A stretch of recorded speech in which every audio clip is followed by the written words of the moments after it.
Welcome everybody, I am Steve Jackson. I just wanted to take a second to say thank you for supporting my channel, and if you're new here, please consider subscribing. The first part of this song has 4 chords, so let me show you each chord one by one, and then I'll show you a picking pattern you can put it all together with. The first chord we're playing is G major. And for G major, what we're doing is we're playing all the way across on the 3rd fret, so we're barring this with our pointer finger. Then we're grabbing the A string, 5th fret, ring finger, 5th fret, pinky, right here, D string, and then our middle finger is grabbing the 4th fret of the G string right here.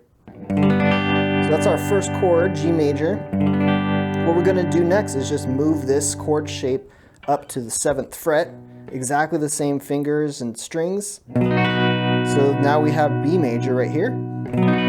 So that's our second chord. Our third chord is just up one more fret, C major, and then we're gonna play C minor, and all we need to do for that is take our middle finger off. We've got C minor. Let's look at the picking pattern that we can use in this song. The first thing I wanted to point out is that he doesn't play it the same way every time, but I'm going to show you the way he starts out with it, and then I can show you some variations that he does. So the first thing we're going to do is start on this G chord, and we're going to play the E string, A, D, back to A, D, G, and then back to D. So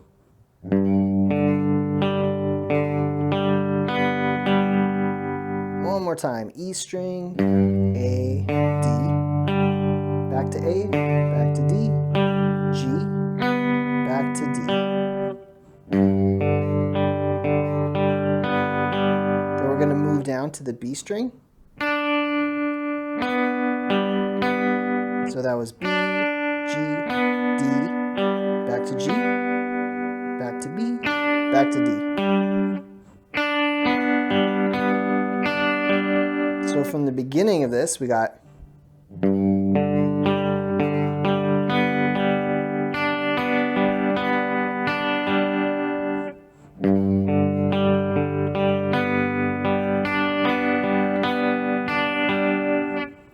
now we're moving up to this B major chord. So that was E string, A, skipping the D string, going to G, back to D, to A, back to G.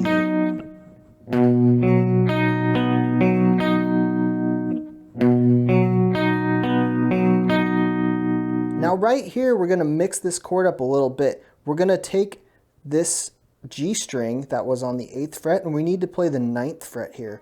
So 2 things we can do here. One, we could just move our pinky down and grab that right there. Or what we could do is even keep it where it was and flatten it, which is what I'm going to do. So, right, we're taking this B chord, then we're just going to flatten our pinky down to make that a 9, and then we're going to release it back off to get the 8 again. So let's try this. We're going to go 9, so flat pinky, or like I said, if that's too hard, you can move down, and that works just as well, then you just need to move it back. One more time.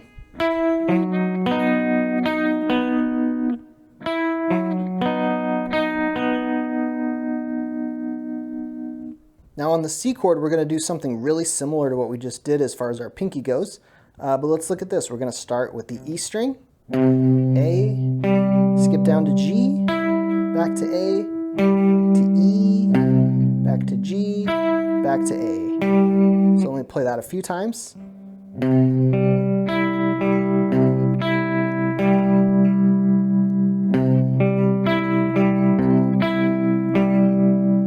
Now we're going to, again, move our pinky down or flatten it to grab the 10th fret here. One more time. Now we're doing this C minor chord, so we're just, again, taking our middle finger off so that it's a minor chord now, and we're going A string, G, D, A, and then we're going, repeating that. So let's do that whole thing again.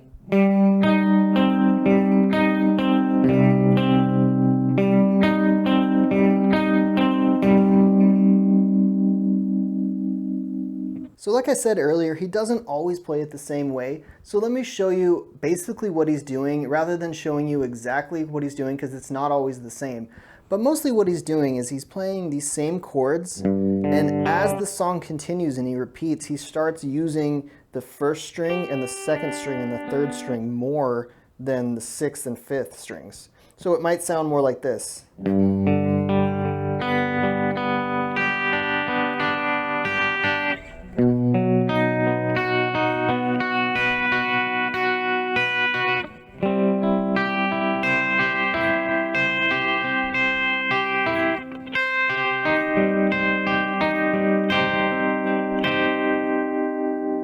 I think part of what makes this chorus so cool is that there's this big contrast from the verse, which is this pretty light guitar tone, to this really heavy distorted guitar part in the chorus. So I have a sound pulled up that sounds like this. So a big heavy distortion sound is what you want. And the first thing that happens is it comes in with this.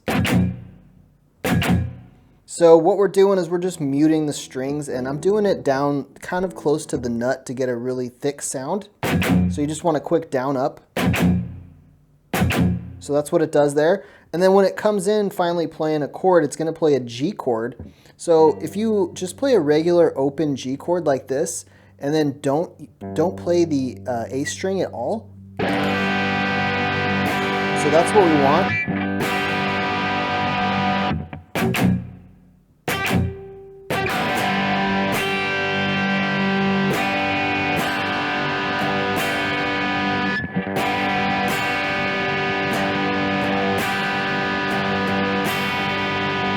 So that's the first chord.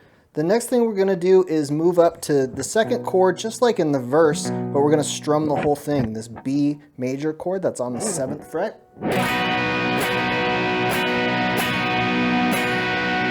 Really simple strumming.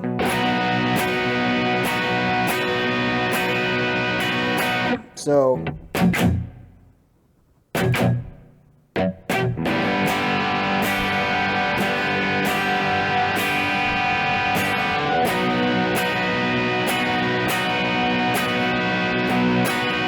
now we're going to move here. We're going to play the 3rd fret of the A string and the 5th fret of the G string. So those are octaves.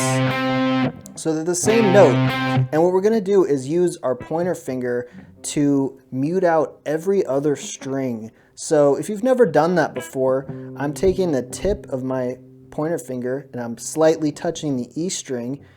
So it's muting the E string. And then it's playing this note on the 3rd fret. But then it's also muting every other string after that. So if I were to strum this whole thing, we're really only hearing that one note. And that's what we want, because we want to strum this really aggressively, and we're going to hit all the strings when we do it, but we only want to hear the 5th string and the 3rd string. So that's the first chord. It's this C octave chord, and we're going to do what's called tremolo picking. All that really means is we're going to play as fast as we can. So we're going to go like this. So we're literally just attacking it as much as we can. We're just going down and up really, really fast. Like that. So that's the first chord. The next thing we're going to do is move it up to the 5th fret and the 7th fret and do basically the same thing here. Then we're going to move up one more fret to 6 and 8. Same idea. We're